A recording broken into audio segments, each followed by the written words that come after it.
What up? It's your boy, the Incredible Man. Yes, I'm back at it again, and I know I'm super late, but I felt a little under the weather yesterday and had some more stuff to do earlier today. So I'm just now doing New Amsterdam Season 2, Episode 2 discussion slash review, man.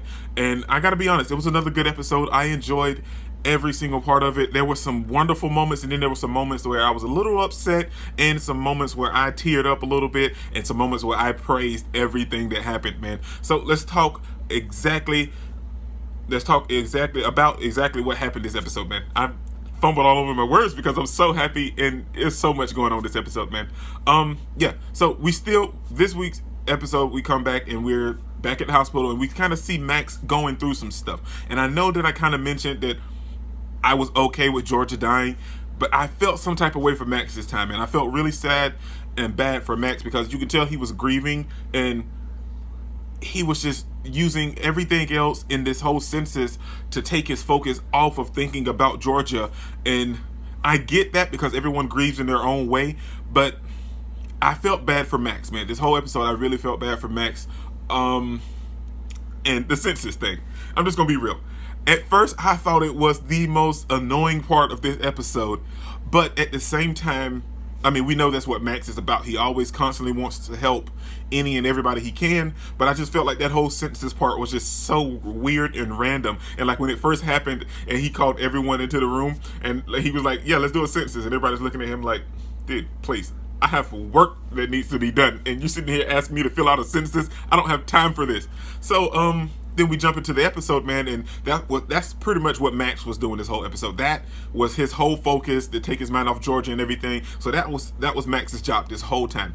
But then we have Iggy bringing the idea of getting the prisoners to fill out the census and helping them in their situation. And I love that scene so much.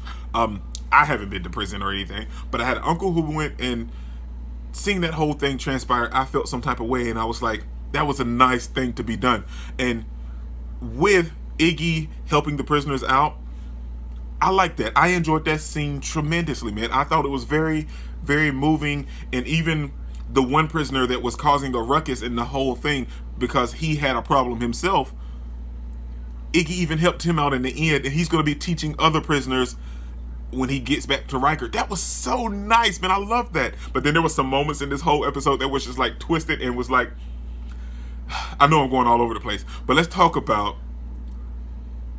Bloom for a moment, because we have Bloom, and she's still kind of recuperating from her pain, and she's taking physical therapy, and she can't take any pain meds because we all know why, because of the whole getting addicted and having ADHD. So she's having to bear with the pain while working and focusing on everything else. But the good thing is her ADHD is not really kicking in because she has to constantly focus on the pain that's shooting through her leg. And so then this whole episode, it was kind of just her kind of managing the pain. Then we get to the end of the episode with Bloom, and we see her in her physical therapy doctor get it on. Okay, like we all know that Bloom is fine. I mean, she's an attractive woman, but Sharpe is my go-to. Just being real, Sharpe is my go-to, man. I mean, just seeing her on screen does it for me every time, and it doesn't not help that she was in Doctor Who. Just saying, but yeah, man, Bloom got it on with her physical therapy doctor. That whole moment took place. I was like, okay, I see you, Bloom. I see you. Yeah, your leg's not hurting anymore, is it? And then she even apologized to Reynolds about jumping down his intern's throat. But let's be real, Reynolds didn't really acknowledge it because he kind of wanted to play it off. But we all know that Duke made a mistake. So that was a nice segue into that, right? So we get Duke this episode, and he's showing off his skills only because Reynolds knows who he is, because he stood up to Reynolds when Reynolds called him out on being late and everything. So they kind of have like a nice semi-relationship going on, and he's kind of willing to give Duke these chances to see what he has. So Duke steps up to actually operate on a live patient. Well, not a live patient. Well, a live patient, but like they're unconscious. Well, anesthesia. But anyway, they're on the table and they're a live patient. And dude does a good job. He does a fantastic job sewing up. I mean, not sewing, but stitching up the part of the I don't know what organ that was. The lungs, I think. It looked like the lungs, maybe. Anyway, he done a good job at stitching it up, and Reynolds was like, "Damn!" And I was thinking the same thing when he was stitching it up. I was like, "Damn, dude is good." So I was like, so I understand why he was talking trash last week. So I get it. But then, dude, right when I get on your gravy train, this is what you do. You get here, and Reynolds tells you how to check on a patient that has shingles because Bloom needed assistance. And dude, you get up there and check almost all of the symptoms out, but you get distracted by the ER and a crazy person in the ER going through some motions and stuff. You're a doctor. You need to focus on your patient. And he didn't, and cleared the man, and he wasn't clear, and the dude went on the bus or the train or something home and had a seizure. All because he didn't follow protocol and check out everything on the guy.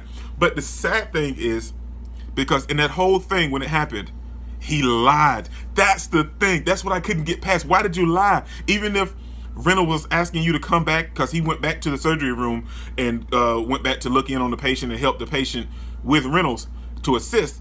But if you felt like you had forgot to check his ear, screw Reynolds, leave. Tell him why you're leaving. Like, well, I got to go check on something, and go check on this dude before he dies. That was your mistake. And I totally agree with Reynolds. Own it. When mistakes like that happen, don't lie to me. Own it. And if he would have owned it, it would have been so much easier. But Reynolds stood up for him because it was his fault that he put him in that situation, because he cracked under pressure. That's so sad though, man. But then we have I think that's every. Oh no, we forgot. This is the whole part of the episode that really not hit home, but hurt my heart and made me feel some type of way.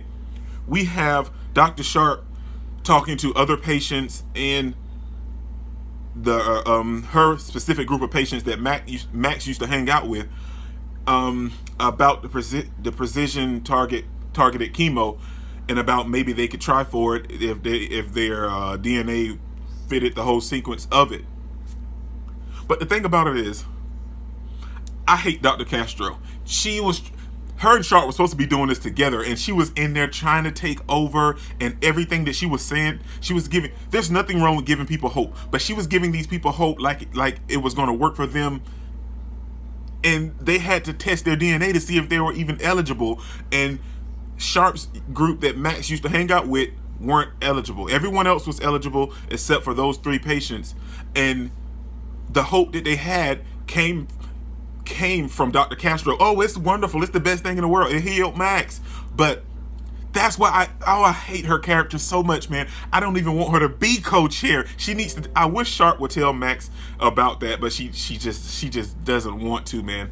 And that whole sequence, it was just so hard to me, man. And then we have at the end where she was like, well, since you care about them, it'd be better if it came from you. Yeah, that's true that it would be better if it came from Sharpe.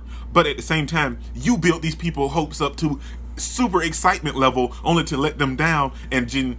And then you're only worried about the patients that were qualified to fit the program. Dude, I hate her character so much. They don't even need her. We don't need her anymore. Kick her off. So then we have that, and it was nice. So Sharpe stayed around, and she played cards with him and everything. And I love those 3 characters, and I hope that everything eventually works out, man. Because even the bald-headed guy was like, well, some of the chemo is actually working for him. So then we have VJ talking to Max, Dr. Kapoor talking to Max and trying to get him to grieve in this whole episode, and it really wasn't working. But then VJ kind of realizes that Max is grieving in his own way. But then the moment that I really loved was when him and Sharpe was in the elevator and they were going back and forth, and he didn't want to hear anything from Sharpe. And I don't know why their relationship is so strained. I mean, it has to be only on the focus is because he's so distraught over losing Georgia. That has to be the only focus, and he don't want to go back to the relationship that him and Sharpe had, because it'll feel like he's cheating on Georgia if he and Sharpe get into a relationship. Do you get what I'm kind of saying, where I'm coming from with that? That's what I felt like with their whole relationship anyway. But I think that's all that pretty much. Oh, and Max fixed time for all of the employees that said they didn't have enough time when he was asking about the census. He bought him. He got him a bus. He chartered a bus for all of the employees that live far away in a long distance and everything away from New Amsterdam. He chartered it a bus. He chartered them a bus, and that was absolutely fantastic. And I enjoyed that, and I loved that. And how can we help? I love New Amsterdam, man. This is your boy Dick Incredible, and don't forget to smash that like button so you can't smash it anymore. Comment down below, and I'll be sure to respond to each and every one of them and subscribe, but only if you really want to, man. Peace out.